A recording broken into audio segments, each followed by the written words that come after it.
twa buri munsi ngira shaka ngo dukurikiye nce gato mu ma definitions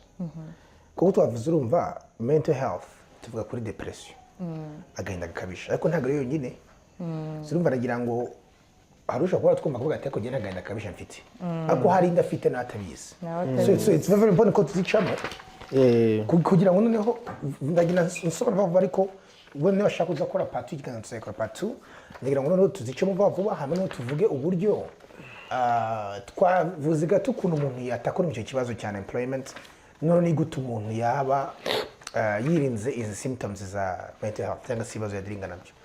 Ona icyambere hari yitwa depression niyo ikuze kuvuga cyane agahinda kabisha no ufite agahinda ukuvumeze nabi bishobora gutuma ubura appetit ubura ibitotsi ibitekerezo byinshi bigushira hasi ukabura hope iyo ni agahinda gakabisha rwose ariko hari anxiety none nabyita ko ari nk'ubwoba nabwo bukabisha ubwoba bukabisha ngo ubo bikanga ikintu cyose ko gishobora kuba kibi anytime ubwoba bukabije bushobora gutera uvuga akantu kuza ubona ko hashobora kuvamo ikibazo donc telefone yasuga umutima ugatera byinigeze kubicome ikintu cyose umutima kurya ukavuye kuvamo nkaho ari ikintu kigize iyo ni anxiety sometimes ari abantu ushobora kubyumva kumva ubundi mu buzima busanzwe nta gahinda kabije ufite ako maybe ushobora kuba ufite anxiety hari nk'ikintu kiba hari nk'ahantu ugera cyangwa se nk'umuntu yinjira mu kazi bosi we yacaho kiri mukubise cyangwa umuntu babana cyangwa umuntu runaka umuntu babana mu nzu hari nk'abana ashobora kubona umubyeyi yinjiye kumva ikintu cy'ubwoba ukagira anxiety iyo umuntu babana muri meza cyane n'umubyeyi wawe uremugirira ababyeyi byo birumvika umubyeyi umugirira so urumva icyo ngicyo nacyo ni ikintu gishoboka bipolar disorder inayo ni yindi ya gatatu bipolar disorder inshatse kwisobanura aba ni abantu bahinduka nk'igicu ashobora kuba ameze gutya ameze neza yasetse n'iki nimugoroba amahine uko n'undi muntu neza completely yakaye yababaye urumva irangwa na mood swings ni gauche droite ibishobora kuba ari ikintu gikomeye cyane ugasanga nyine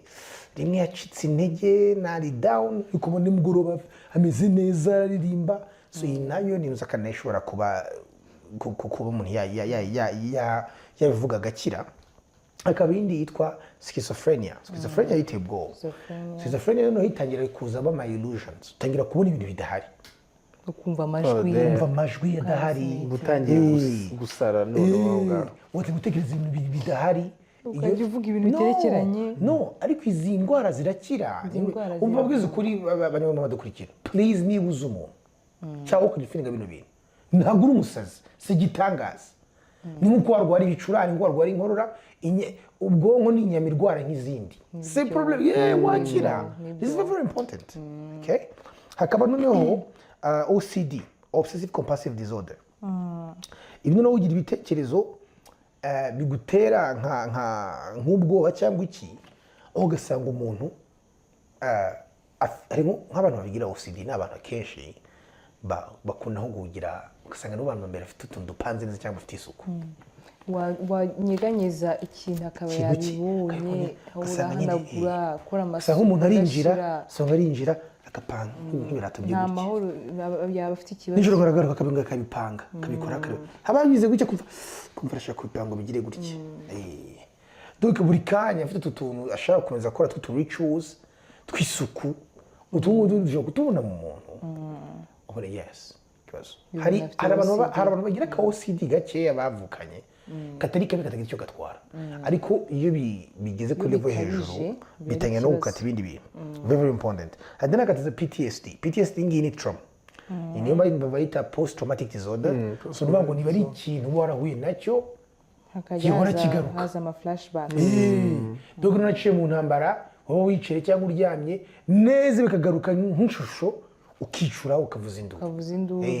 donc ibyo ngibyo ni ibintu batwisha ni PTSD and then hari ikintu abantu batazi yuko eating disorders nayo ari ikibazo cyo mu mutwe harimo abantu bagira iyo nayo twahita apeti kabije aragahinda gakabije ko bukabije na apeti ikabije apeti ikabije ariko hakabaho no kwiyima ibiryo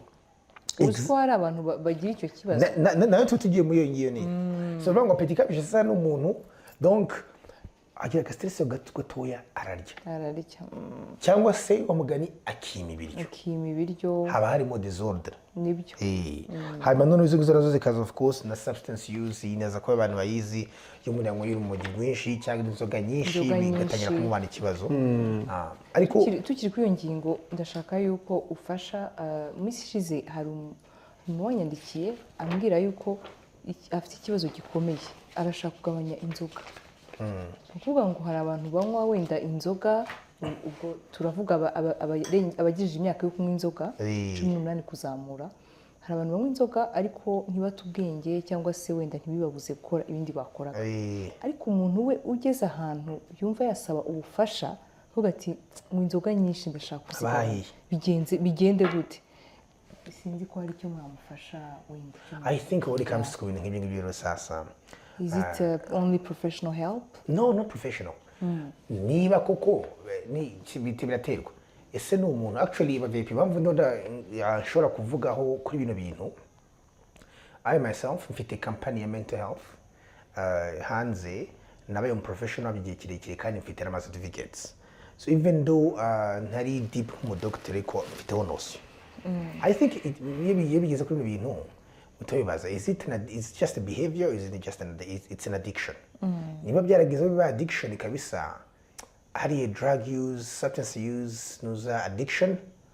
ibyo ugomba kuganira n'umuprofessional hari ukuntu abantu babafasha umuganga bagufasha bikareba ukuntu byagenda ariko tuvuge niba ikiri behavior just hindura abajama man cyane rwose hindura abajama hindura abajama ugira iki utangiye urebe budget yawe uko amafaranga yaragenda I think uzicara mu rugo bige kugira so I think you can do that if you fix si ngombwa ngo ufokasinge ku kintu cyane nk'inzoga ugifokasinge y'icyo kintu muri struggling nacyo ushobora kureba ibindi bintu byose biri ku ruhande byabyo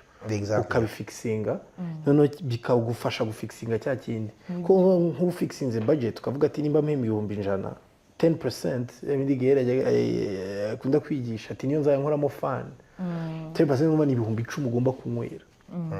byashira ukavuga ati shana maze gusetinga ko nzayanywera 10,000 nayo uzagenda ubwa mbere yararangiye ujye kuvumba ubwa mbere ubwa kabiri ubone utangiye gusuzugurika urekeraho kunyenda kuvumbya se muri kino gihe n'ikindi hano wakuvumbye n'akantu kamwe kaba gafikisinze icyo kintu rwose kandi bikavamo icyo kintu nicyo ikintu cyo kuba ufite habit mbi ushaka gukira ntiwibande cyane ku gukiza cyangwa kurwanya icyo kiba ushaka kureka ahubwo ukibanda cyane mu guforma cyangwa mu gucreating indi habit nziza akaba ari cyo wibandaho noneho uko ushyira imbaraga mu gucreating habit nziza ugasanga nimbi warayiretse wayiburiye umwanya cyane ibyo by'amahabits akenshi ni ikigare n'abantu mugendana iyo wafikisinze 50% birakira ahubwo mu minota mike dusigaje nkibaza ko ari nk'iki 5 cyangwa 10 imana twatakuringa noneho kuri couple pointers umuntu ushobora kuba yumvise muri bino bintu twavuze n'iki yakora umuntu wiyumvise ko ashobora kuba afite depression anxiety bipolar disorder obsessive compulsive disorder OCD PTSD ibibazo byose twagiye tuvuga kurya bikabije kwiyima ibiryo umuntu wakumva ko afite bino bibazo nk'uko wabivuze agomba kubanza kwibaza ati ese iki kibazo nkimana igihe kingana iki kibazo cyamaze kuba addiction ese simfite imbaraga zo kukireka cyangwa se biracyari ku rwego ari influence y'abantu tugendana noneho wamara kwibaza wasanga ugeze ku rwego ukeneye ubufasha rwose saba ubufasha ese hano turagira turabafite baracyari bake ariko barahari baracyari bake rwose umuvip udukurikiye ntatinye kutwandikira ntuzira bikavaringa se ntuzira bakavaringa harya bayita ngo iki amascience ya mutuelle ntabwo mbizi ko ashobora kuba bikavaringa no umu psychologist nzi ari private hano mu Rwanda ubwo nabyo ni ikibazo tugomba kuvuga kuko abantu bakeneye ubufasha niba mituweli wa mugani ikavaringa ibyo bintu ni ukubimenya mituweli yo ntabwo sinzi mituweli ntabwo yabikavaringa mental health gusa ari bo bayadmitted indera indera urumva ni ubundi burwayi ariko indera warangiye nawe ntabwo ushobora gufatira abantu bageze indera ntabwo ushobora gufatira abantu bageze indera ariko kuvuga ngo ugiye kureba n'umutherapist kuri mituweli ntabwo bishoboka so ubona kuri icyo kintu Abavip dukurikirana and again ibi si ibintu by'intuza ngo reka ntabwo umva ubwonko ni inyama nk'izindi irwara nk'izindi kandi nta gisebo kirimo pe iyo bwanjye nagizaga nakabije na depression na anxiety biri combined bintera ibibyimba mu nda byari binyishe nabira turika amaraso menshi arava it's a long story ariko nyuma yaho of course ibyo nabashe gukora ngiye na nkira nubwo ntageze ku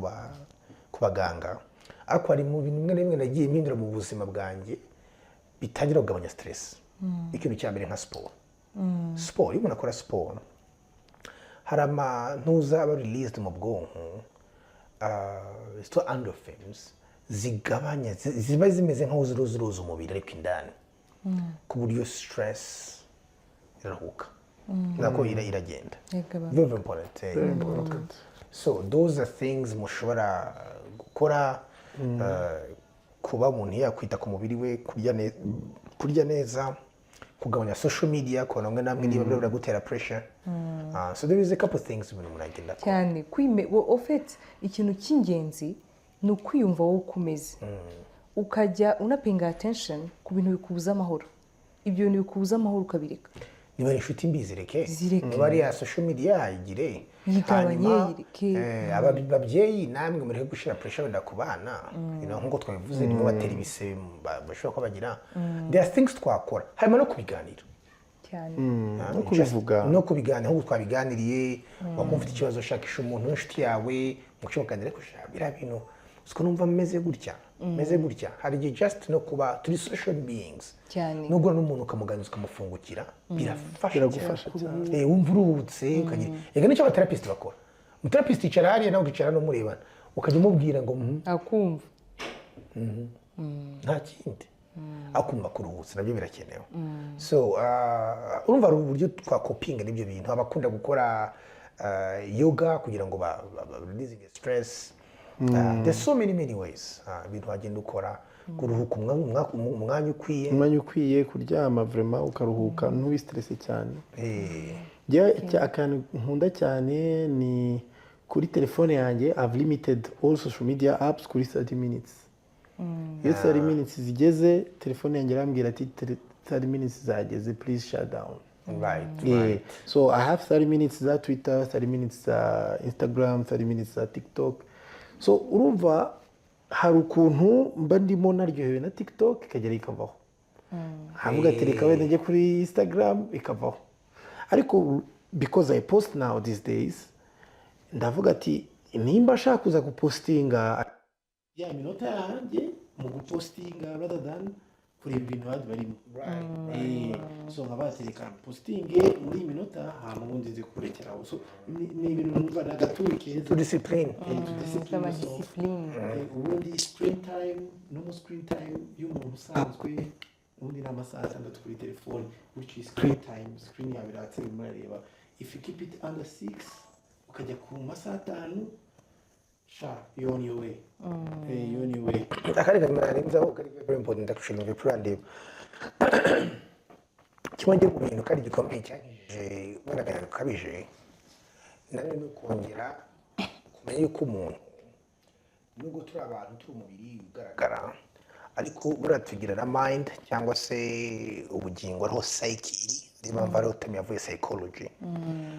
ariko tukagira na parti y'umwuka so research igaragaza ko abantu babelivinga mu mbaraga zibarenze nk'Imana but less kuba stressed. Niba wakunze iki kiganiro gitoya